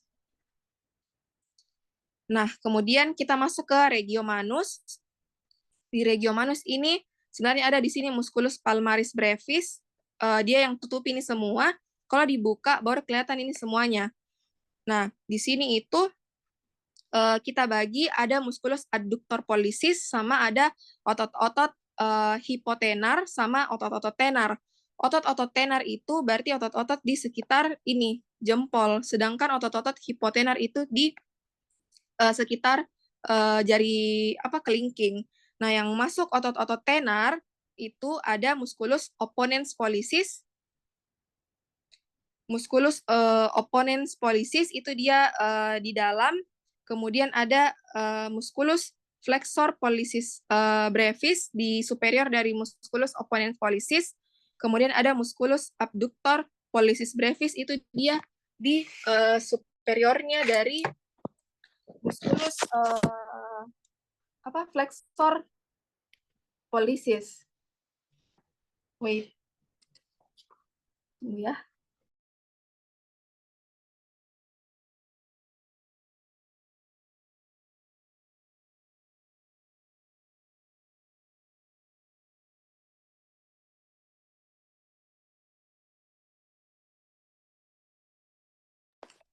Oke, lanjut. Kemudian untuk otot-otot hipotenar itu ada ini nih musculus opponens digiti minimi, kemudian ada musculus flexor digiti minimi, sama musculus abductor digiti minimi. Kemudian, nah selesai untuk ekstremitas superior. Kemudian kita masuk ke ekstremitas inferior, itu kita bagi, ada regiogluteus. Regiogluteus itu berarti bokong toh. Kemudian ada ada regio femoris, berarti femur di paha. Kemudian ada regio cruris, itu bagian betis. Nah, untuk regio gluteus ini kita bagi, ada musculus gluteus maximus. Ini dia yang paling superficial. Dibuka musculus gluteus maximusnya, kelihatan nih musculus gluteus mediusnya. Dibuka musculus gluteus mediusnya, kelihatan nih musculus gluteus minimusnya. Kemudian nanti di lateral ini yang panjang turun ke bawah itu kita sebut dengan musculus tensor fascia lata. Kemudian dibuka ini tadi otot gluteusnya, kelihatan nih ada musculus piriformis, kemudian ada musculus gemelli superior, ada musculus gemelli inferior, ada musculus quadratus femoris, karena dia bentuknya kayak kotak toh, sama ada musculus obturator internus. Jadi nanti kebanyakan itu untuk regio gluteus itu dia perannya kalau kita ekstensikan hip. Oke, kemudian kita masuk ke regio femoris. Nah, kalau regio femoris kita bagi menjadi 3 kelompok. Ada kelompok anterior, medial, sama posterior. Nah, untuk kelompok anterior di sini ada musculus rectus femoris, kemudian ada sartorius. Nah, musculus sartorius ini dia otot-otot yang paling panjang di tubuhnya kita. Nah, musculus sartorius. Terus ada vastus, ada musculus vastus lateral, ya karena dia di sisi luar, vastus medial di sisi dalam. Nah, kalau dibuka si musculus rectus femoris, baru kelihatan si vastus intermedius. Oke, kemudian untuk lapisan intermedia, jadi ini dia kebanyakan nanti fungsinya untuk aduksi dari paha, di mana kebanyakan otot-otot adduktor toh musculus adductor brevis, musculus adductor longus, adductor magnus, sama musculus gracilis. Nah, kalau musculus gracilis ini dia artinya kurus, karena lihat ini bentuk ototnya kayak apa ya, kayak kurus saja. Nah, kemudian untuk di sisi posteriornya, ini yang kita sebut dengan otot-otot hamstring. Nah, di sini itu ada musculus biceps femoris. Ingat nah, kalau yang biceps femoris itu dia di sisi lateral. Ada di sini caput longum, sama ada caput brevis. Caput longum berarti dia yang panjang, sedangkan caput brevis dia yang pendek. Kemudian di medialnya si musculus biceps femoris itu ada semitendinosus. Semitendinosus karena dia itu semi mauki, ada kayak banyak juga bagian dari tendonnya, makanya namanya semitendinosus. Terus di medialnya semitendinosus itu ada semimembranosus, baru ada adductor magnus. Kemudian nah, kita masuk ke regio cruris. Kalau regio cruris itu dia terbagi ada kelompok anterior, posterior, sama lateral. Kelompok anterior ini nih musculus tibialis anterior ya, karena dia melekat di os tibia. Terus ada musculus extensor. Oh ya, ingat kalau di cruris itu dia kebalikannya. Kalau dia di anterior itu kebanyakan dia otot-otot extensor. Tapi kalau dia di sisi posterior itu dia kebanyakan otot-otot flexor. Nah, Oke, di sini ada extensor digitorum longus, kemudian ada extensor hallucis longus, sama ada fibularis atau peroneus tertius. Terus kalau di posterior itu kita bagi dua, ada yang superficial sama ada yang profunda. Superficial itu ada musculus plantaris sama musculus gastrocnemius, ini yang kalau kalian raba betisnya kalian yang bisa kalian genggam. Nah, ini itu musculus gastrocnemius. Terus ada musculus soleus sama tendon calcaneus. Ini juga yang paling sering biasa ruptur kalau olahragawan.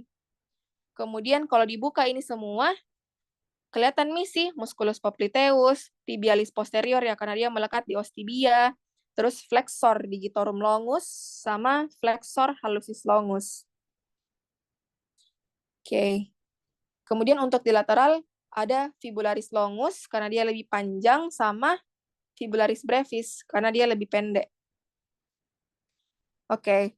Kemudian ini untuk pergerakan kalian harus hafal nah. Kayak flexor itu otot-otot apa yang bergerak, abduktor. Kalian hafal ini saja. Terus, nah, kita masuk ke topografi sama vaskularisasi. Nah, untuk topografinya muskulo itu, kita pelajari sini cuma dua. Ada plexus brachialis sama plexus lumbosakralis. Sisanya itu kalian belajar di blok neuro. Nah, kalau dia plexus brachialis, itu dia berasal dari ramus anterior nervus spinalis cervicalis 5 sampai torakal 1. Maksudnya apa ramus anterior? Jadi ini kan nervus, toh?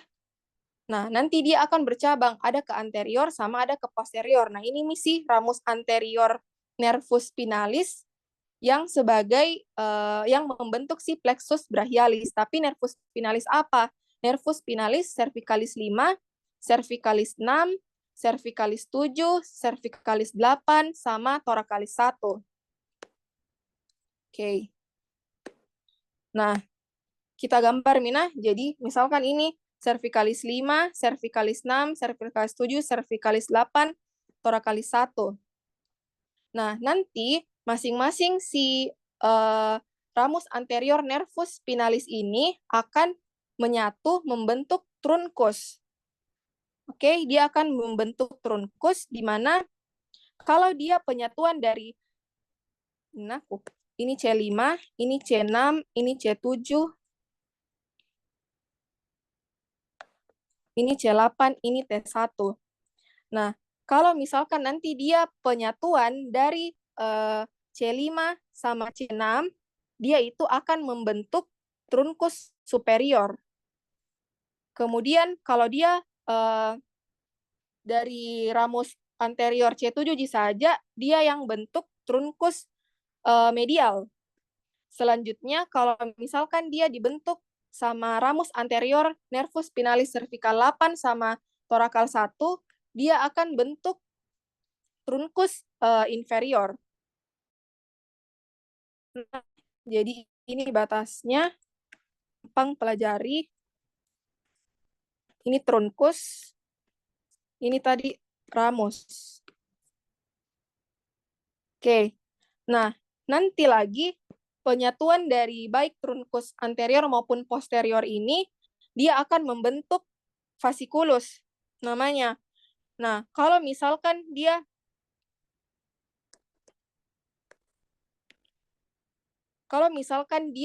dari jadi ini truncus toh dia terbagi lagi. Ada dia nanti bercabang jadi truncus yang anterior sama ada yang posterior. Nah, kalau dia fasciculus yang lateral itu dia akan dibentuk oleh truncus anterior dari truncus superior sama truncus medial.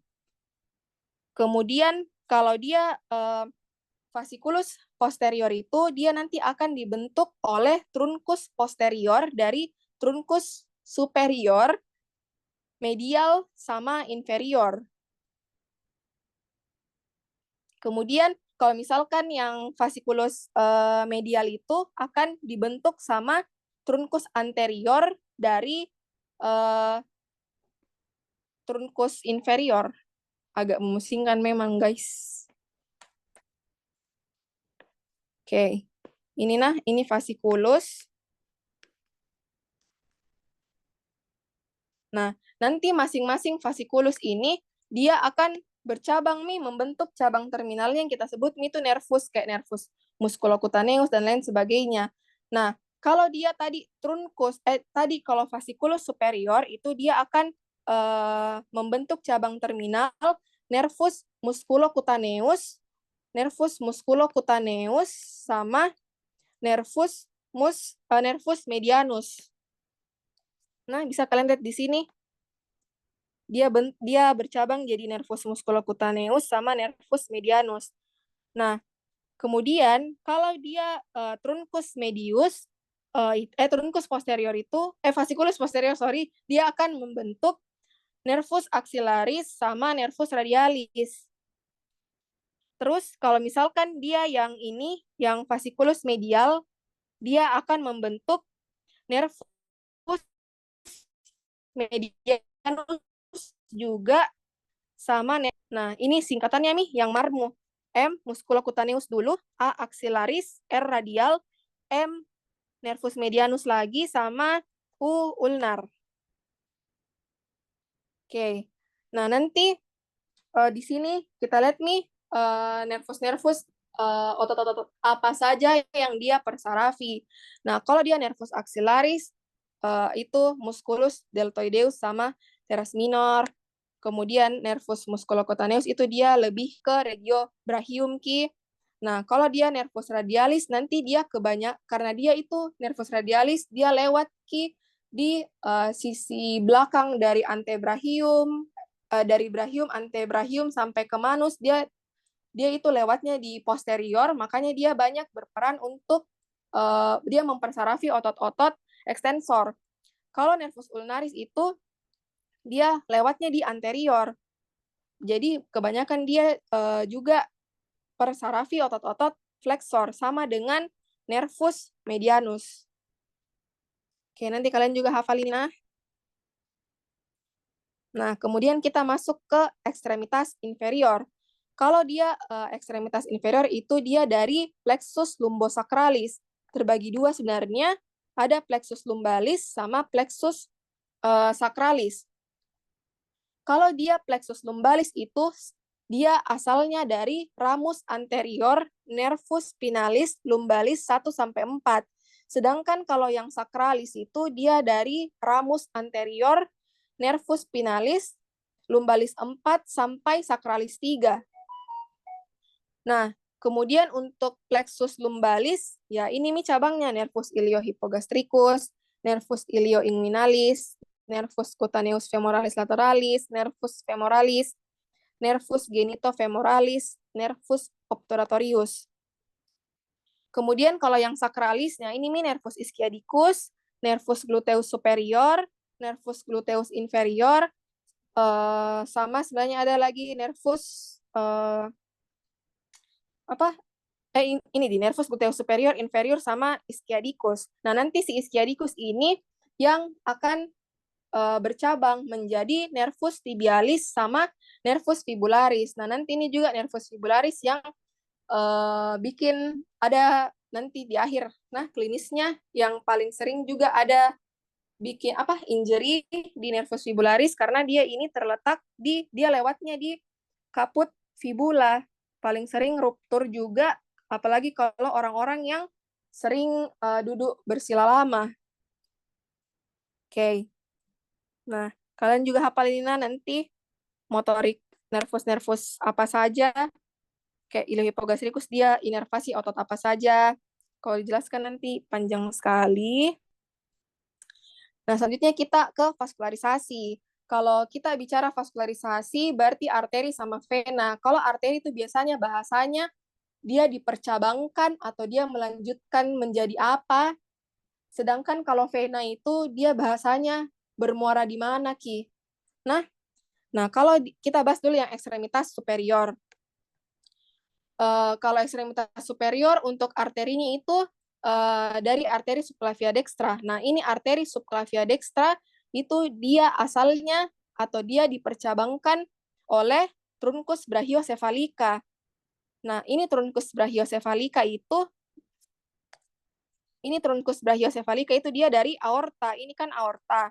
Nanti truncus brachiocephalica dia bercabang jadi arteri subclavia dextra sama arteri carotis communis toh. Nah, kalau yang arteri subclavia sinistra itu dia langsung Ji ke aorta. Jadi dia tidak dipercabangkan Ji. Nah, nanti kalau arteri subclavia dextra ini dia melanjutkan diri menjadi arteri axillaris. Lalu arteri axillaris ya dia akan melanjutkan diri menjadi arteri brachialis. Jadi kayak sesuai juga dengan dia lewat di mana toh. Kalau ini axilla ya karena dia lewat di regio axilla, makanya namanya arteri axillaris. Terus ini dia di regio brachium kelewat. Oh, berarti dia arteri brachialis. Nah, nanti arteri brachialis ini yang akan bercabang menjadi arteri radialis sama arteri ulnaris. Baru nanti arteri radialis ulnaris yang akan membentuk arcus palmaris profunda sama arcus palmaris superficialis. Jadi kalau kayak misalkan ada pertanyaan kayak arteri ulnaris sama radialis itu dia dipercabangkan oleh berarti arteri brachialis. Kemudian arteri axillaris itu dia melanjutkan diri jadi apa? Oh, berarti dia arteri brachialis. Nah, selanjutnya kita ke vena. Kalau vena dari ekstremitas superior itu ada vena basilica sama vena cephalica. Nah, ini vena basilica sama vena cephalica itu dia nanti akan ada titik temunya. Nah, ini namanya vena mediana cubiti. Nah, tadi saya bilang kalau vena itu dia bahasanya dia akan bermuara. Kalau dia vena basilica itu nanti dia akan bermuara dulu ke vena brachialis. Di sini tidak kelihatan nah. Vena brachialis. Nah, nanti ini vena brachialis itu akan bermuara ke vena axillaris. Sedangkan untuk vena cephalica, dia langsung bermuara ke vena axillaris. Dan vena axillaris nanti akan bermuara ke vena subclavia. Nanti vena subclavia juga akan bermuara ke vena brachiocephalica. Oke.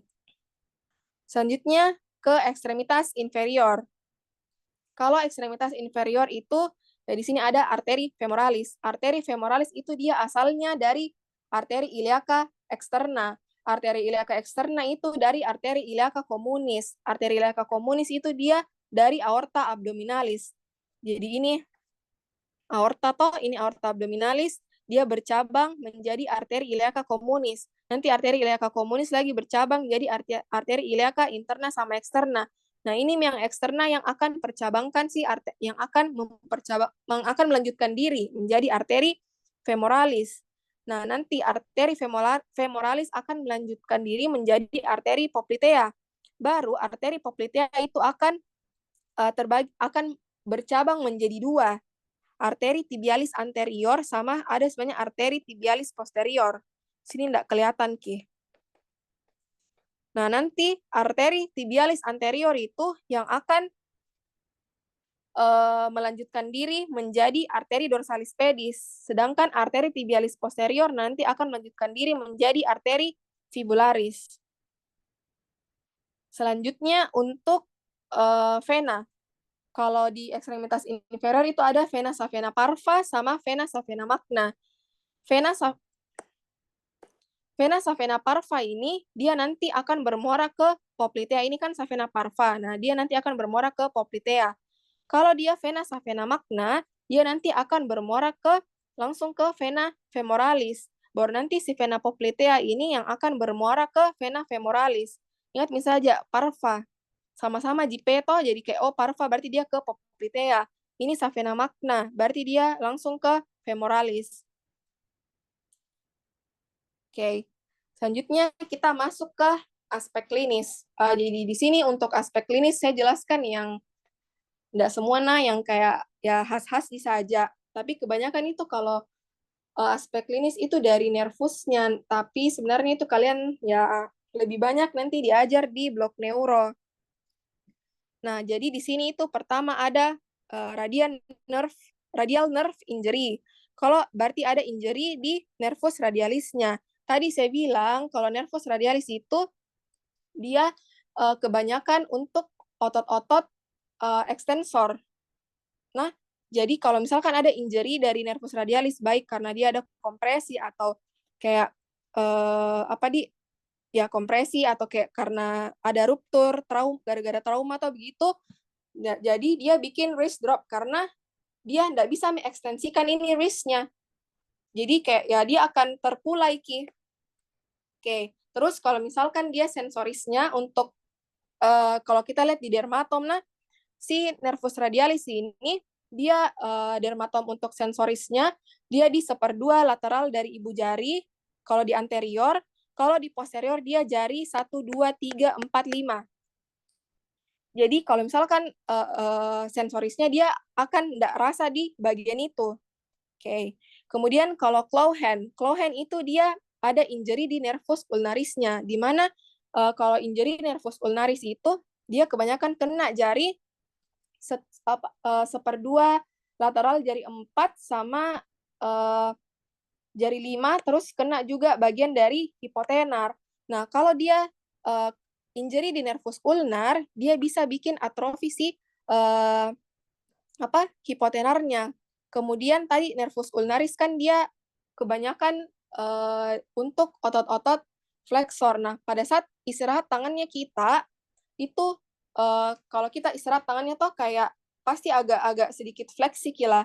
Nah, tapi karena nervus ulnarnya ini yang kayak kayak ada kompresi, dia bisa bikin nggak bisa dong fleksi sih bagian dari ini hipotenarnya karena tadi dia bikin atrofi juga. Jadinya dia hiperekstensi. Nah, kalau dia hiperekstensi si hipotenarnya nanti bagian dari metakarpal di jari 1, 2, 3 juga dia akan kayak ikut Ki untuk hiperekstensi. Kemudian pada saat istirahat kan kayak ini jari-jarinya kita juga bisa di fleksi. Nah, tapi di sini itu yang bermasalah itu cuman di sininya hipotenarnya. Untuk jari-jarinya semuanya ini jari 1, 2, 3 itu dia bisa difleksi. Jadi itu biasanya kalau dokter neuro itu biasanya bilang kayak tangan monyet. Nah, kalau claw hand. Kemudian untuk hand of benediction itu yang masalah adalah nervus medianusnya. Nervus medianus ini dia juga kebanyakan untuk otot-otot flexor. Jadi kalau misalkan kita mau genggam bikin kepalan tangan. Nah, kalau nervus medianus itu dia yang kena adalah jari 1, 2, 3 sama setengah jari 4. Jari 1/2 medial dari jari keempatnya kita.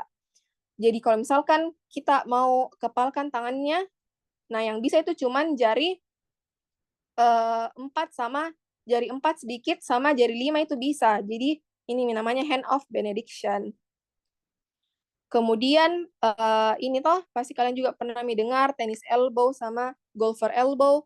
Kalau dia tennis elbow ya karena ruptur, ini semua sama-sama di ruptur tendonnya. Terus tapi kalau dia tennis elbow ya yang bermasalah di epicondylus lateralisnya. Dia inflamasi Ki. Terus kalau dia golfer elbow, dia di epicondylitis, dia di epicondylus medialnya yang bermasalah. Kemudian ada carpal tunnel syndrome. Nah, kalau carpal tunnel syndrome, jadi kita ini punya terowongan karpal. Nah, terowongan karpal ini dibentuk sama si ligamentum carpi transversum yang ini nah di terowongan karpal ini di sini nanti lewat tendon-tendon sama nervus medianus. Nah, kalau misalkan dia si ligamentum carpal transversum ini dia menekan si nervus medianus ya bikin kompresi, artinya nanti bisa bikin kram-kram. Nah, kalau yang carpal tunnel syndrome itu biasanya kita lakukan Tinel test yang kita ketuk di ligamentum carpi transversumnya kita. Nah, dia itu langsung nyeri pasti. Kemudian bisa juga Fallen, reverse Fallen, 1 menit saja itu pasien nanti akan nyeri dia rasa sampai ke regio brachiumnya. Oke. Kemudian untuk fraktur, ya kita lihat di sini kalau dia di fraktur di leher dari humerus ya dia pasti yang kena adalah nervus axillarisnya. Kalau dia yang frakturnya di korpus humerusnya berarti yang kena itu bisa nervus radialisnya. Terus kalau dia di suprakondilar, itu bisa yang kena adalah nervus medianusnya. Kalau dia di epicondylus medial tadi, karena kan di situ lewat nervus ulnar, berarti dia yang injury bisa nervus ulnarisnya. Oke, kemudian ini lagi fraktur Colles sama fraktur Smith. Nah, jadi dia ini posisi jatuhnya seperti ini. Nah, kalau fraktur Colles, kalau fraktur Smith dia jatuhnya seperti ini. Nah, kalau dia fraktur Colles, dia itu yang akan patah adalah bagian distal dari fraktur Colles sama fraktur Smith sama-sama Ji. Yang patah itu bagian distal dari os humerus. Nah, nanti yang membedakan adalah fragmen distal dari yang patah ini, kalau di fraktur Colles, dia akan bergeser ke posterior. Kembali lagi ke posisi anatomi, nah. Jadi dia kalau yang fraktur Colles, fragmen distalnya itu dia akan bergeser ke posterior. Jadinya nanti dia bikin tampakan kayak garpu. Kalau yang Smith fracture ini, dia fragmen distalnya itu akan bergeser ke anterior. Kembali lagi ke posisi anatomi toh, ingat nah, ini dia kalau dia bergeser dia ke anterior, jadinya dia bikin kayak bentuk skop yang kayak di taman-taman apa ya, yang kayak di taman begitu ki bentuknya. Oke. Kemudian, nah ini tadi saya bilang peroneal palsy itu dari nervus fibularis communis atau nervus peroneus communis. Dia ini banyak di orang-orang yang ini sering duduk bersila lama.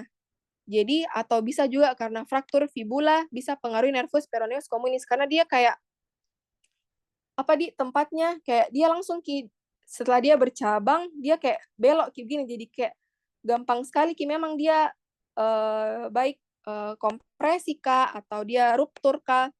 Nah, ini nervus peroneus atau nervus fibularis communis itu dia akan mempersarafi otot-otot di anterior cruris. Tadi saya bilang otot-otot di anterior cruris itu dia perannya untuk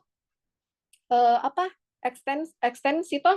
Nah, terus sama dia juga bikin perannya untuk dorsofleksi. Jadinya kalau misalkan ada ruptur, ini kakinya kita nggak bisa dorsofleksi, dia akan bikin kayak drop foot. Nah, jadi peroneal palsy tadi drop foot, kalau tadi yang nervus radialis itu dia wrist drop. Kemudian dia nanti itu jalannya akan kayak kaki satunya tuh baik di jalan biasa, tapi kaki yang sebelahnya itu kayak dia akan angkat kini semua kakinya kalau jalan. Oke. Itu Ji. Sampai sini. Ada yang mau ditanyakan atau mengerti Ji atau bagaimana?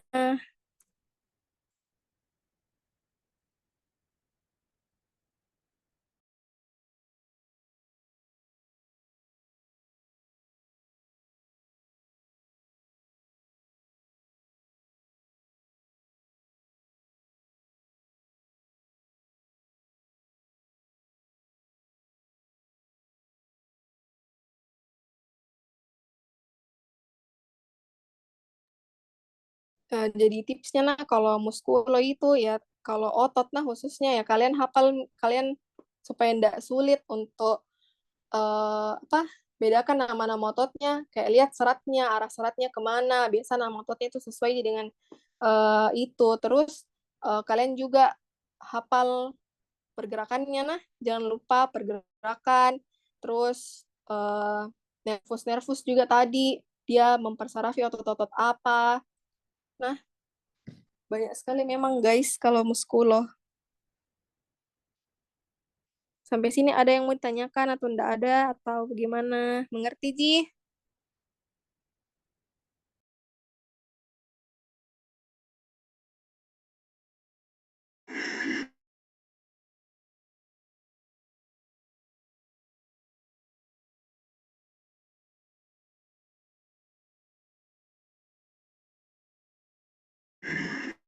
Banyak. Oke, kalau enggak ada, mungkin kita akhiri nih juga. Terus kalian jangan lupa kalau yang belum submit ininya apa berkas-berkasnya submit nih cepat. Oke. Saya kembalikan ke teman-teman, mungkin ada yang masih mau ditanya.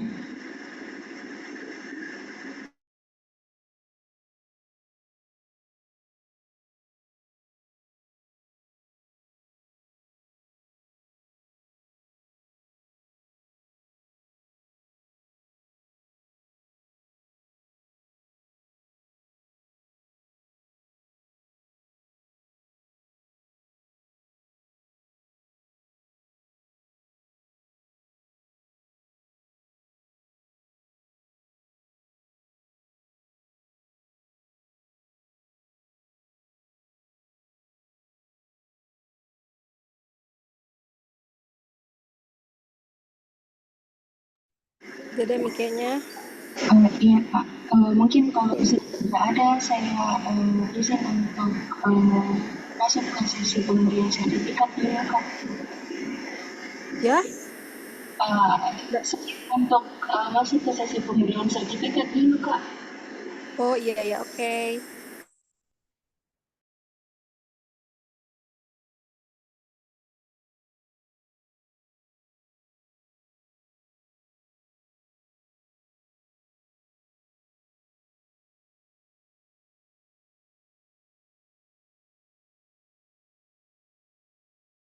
Baik Kak, izin untuk dokumentasi. Mungkin dari kakak dan teman-teman masih ada yang ingin on cam, dipersilakan. Oke, jika tidak ada mungkin saya izin dokumentasi 1, 2, Pak. sekali lagi 1, 2, Baik, terima kasih banyak Kak. Oke. Jangan lupa yang belum submit berkasnya nah. Terakhir hari ini. Terakhir besok. Oke, semangat semua.